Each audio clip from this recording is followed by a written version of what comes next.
Hello बच्चों, welcome on my YouTube channel the chemistry hub. अभी तक आपने चैनल को सब्सक्राइब नहीं किया तो चैनल को सब्सक्राइब कर लीजिए, बेल आइकन प्रेस कर लीजिए ताकि आगे आने वाली वीडियोस के नोटिफिकेशन आपको रेगुलरली मिलते रहे।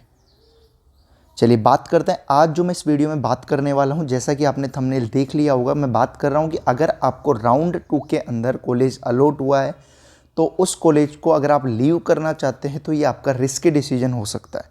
ठीक है, क्यों मैं ऐसा बोल रहा हूँ, चलिए मैं आपको डिटेल में इस बात को समझाता हूँ, यहाँ पे एक्सप्लेन करता हूँ। तो पूरा वीडियो लास्ट तक देखिएगा, वीडियो को स्किप मत कीजिएगा, ये आपके लिए नॉलेजेबल वीडियो है यहाँ पे। ठीक है, देखिए मैं बात कर रहा हूँ यहाँ पे कि रिमेनिंग स्टेप्स जो बचे हुए हैं ऑल इंडिया कोटा काउंसलिंग के, 5 मार्च को आपका last date of report for second round है। ठीक है, उसके बाद 19 मार्च को आपका मोपअप राउंड का रिजल्ट डिक्लेयर कर दिया जाएगा। 27 मार्च को रिपोर्ट फॉर मोपअप राउंड होगा। 29 मार्च को रिजल्ट होगा स्टे वैकेंसी राउंड जो लास्ट राउंड है, और 4 अप्रैल इसकी रिपोर्टिंग की लास्ट डेट है आपके पास। ठीक है, तो ये आपके कुछ स्टेप्स यहाँ पे बचे हुए हैं। अगर आपको सेकेंड राउंड के अंदर कॉलेज अलॉट हुआ है तो मैं आपको यही बोलूँगा कि आप आगे इन स्टेप्स के पीछे तभी जाइएगा जब आपको 100% श्योरिटी है कि आपको या तो स्टेट कोटा के अंदर या फिर वो कॉलेज मिल गया है आपको ऑल इंडिया कोटा से जहां पे आपको नहीं जाना है, तभी आप आगे के स्टेप्स में मोपअप राउंड और स्टे वैकेंसी राउंड तक जाइएगा। अब आपको लगेगा कि मैं ऐसा क्यों बोल रहा हूं, तो देखो जैसे यहाँ पे कुछ स्टैटिक्स मैं आपको दिखा रहा हूँ, ये कुछ सीट्स है। जैसे फर्स्ट राउंड में जनरल में इतने कैंडिडेट्स को यहाँ पे सीट अलॉट हुआ था, फिर उन्होंने या तो अपग्रेड के लिए सीट लगाया या फिर उन्होंने फर्स्ट राउंड के अंदर कॉलेज नहीं लिया और सेकेंड राउंड में पार्टिसिपेट किया, तो सेकेंड राउंड में इतने स्टूडेंट्स को कॉलेज अलॉट हुआ। जब आप आगे आओगे मोपअप राउंड और स्टे वैकेंसी राउंड की जब आप बात करोगे तो यहाँ पे ये सीट्स इतनी अलॉट नहीं होगी क्योंकि मैक्सिमम कैंडिडेट्स जो है उन्होंने कॉलेज ज्वाइन कर लिया है। ठीक है, मैक्सिमम कैंडिडेट्स जो है वो कॉलेज के अंदर जा चुके हैं और वो एडमिशन ले रहे हैं वहाँ पे, यानी वो वहाँ से सीट्स नहीं छोड़ रहे। तो मोपअप और स्टे वैकेंसी राउंड में काफ़ी कम सीट्स रह जाएंगी। और एक और बात बता दूं कि आपकी जो सेकंड राउंड की काउंसलिंग है, इसके बाद ही आपका जो स्टेट है उसकी सेकंड राउंड की काउंसलिंग होगी, चाहे कोई भी स्टेट हो। और ये बोला गया है कि जिसको कॉलेज अलॉट हो जाएगा सेकंड राउंड AIQ या ऑल इंडिया कोटा से MCC की काउंसलिंग में ऑल इंडिया कोटा में, तो वो अगर वो वहाँ पे सीट ले लेते हैं और वहाँ पे जाके रिपोर्ट कर देते हैं, उसके बाद वो स्टेट कोटा या फिर जो आपका ऑल इंडिया कोटा है उसके आगे के जो स्टेप्स बची हुई है mop-up round stay vacancy round, उसके अंदर पार्टिसिपेट नहीं कर पाएंगे। कुछ स्टेट्स का मैंने मेमोरेंडम पढ़ा था, मैंने कुछ स्टेट्स का नोटिस पढ़ा था, उसमें ऐसा था कि अगर आपको सेकेंड राउंड में सीट अलॉट हो गया ऑल इंडिया कोटा से तो आप स्टेट काउंसलिंग में भी पार्टिसिपेट नहीं कर पाएंगे। ठीक है, लेकिन फिर भी मैं आपको बोल रहा हूँ कि आप अगर जिस भी स्टेट से वहाँ का एक बार जो नोटिस है उसको अच्छे से रीड कर लेना। ठीक है, ताकि आपको पता चल जाएगा वहाँ पर, क्योंकि ये अलग अलग स्टेट्स के लिए अलग अलग है। हाँ, मैक्सिमम अभी तक ऐसा ही है कि आप स्टेट काउंसलिंग में पार्टिसिपेट नहीं कर पाओगे। मैं जहाँ तक 99.99% आपको बोल रहा हूँ कि आप स्टेट काउंसलिंग में पार्टिसिपेट नहीं कर पाओगे। फिर भी अगर किसी स्टूडेंट को मेरी बात पे भरोसा नहीं है तो वो जाके वो मेमोरेंडम पढ़ सकता है। देखो, ये आप कोई कैंडिडेट है, उसके ये 4 स्टेप्स मैं आपको समझा रहा हूँ कि यहाँ पे देखो क्या हुआ।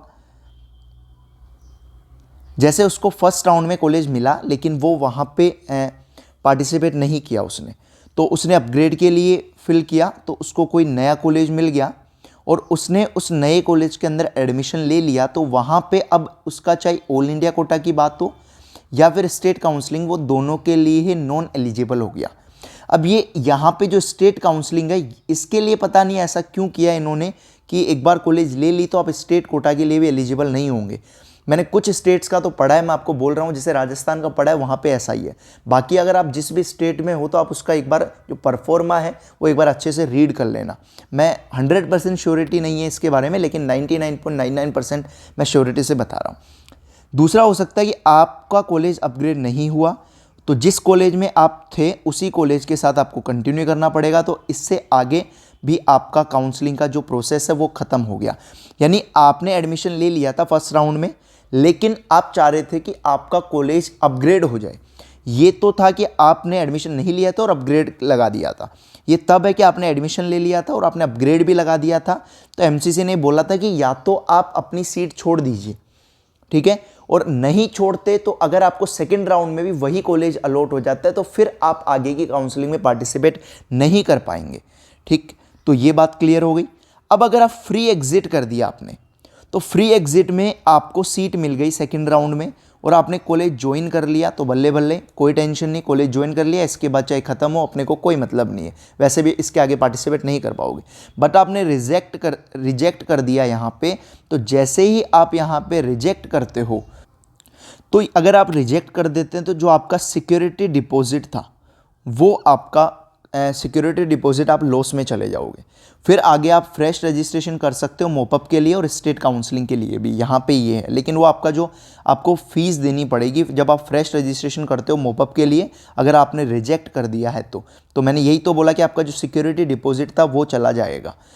अगर आपको राउंड फर्स्ट में भी कोई कॉलेज नहीं मिला, राउंड सेकंड में भी कोई कॉलेज नहीं मिला, तो कोई प्रॉब्लम नहीं है, तो आप प्रोसीड करो मोपअप राउंड के साथ और स्टेट की सेकंड राउंड की काउंसलिंग के साथ आप प्रोसीड करिए।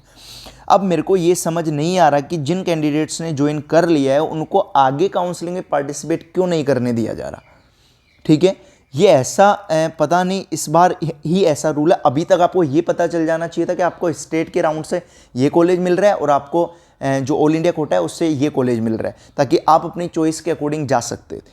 लेकिन यहाँ पे ये पता नहीं चल रहा क्योंकि सेकेंड राउंड एमसीसी के AIQ के बाद होने वाला है, ऑल इंडिया कोटा के सेकेंड राउंड के बाद होने वाला है। तो यहाँ पे अब ये जो स्टेट काउंसलिंग का है, अब आपको ये रिस्की रहेगा आपके लिए डिसीजन। ठीक है, तो अगर आपको सेकेंड राउंड में कॉलेज मिल रहा है और सही जगह पे कॉलेज मिल रहा है तो मेरा मानना यही है कि आप वो कॉलेज ले लें। और अगर आपको श्योरिटी है कि आपको अच्छा कॉलेज मिल जाएगा स्टेट काउंसलिंग के थ्रू, तो आप स्टेट काउंसलिंग के थ्रू प्रोसीड कीजिए, वो आपकी चॉइस है। ठीक है, फिर भी अगर आपको कोई फर्दर क्यूरी है काउंसलिंग के रिगार्डिंग, आप कमेंट बॉक्स में लिख के बताइएगा, मैं आपके जो भी डाउट्स है उनका आंसर दूंगा। Thank you. अगर वीडियो पसंद आया तो एक लाइक करके जाइएगा, चैनल को सब्सक्राइब कर लीजिए और जितना हो सके वीडियो को शेयर कीजिएगा। मिलते हैं नेक्स्ट वीडियो में। Thank you.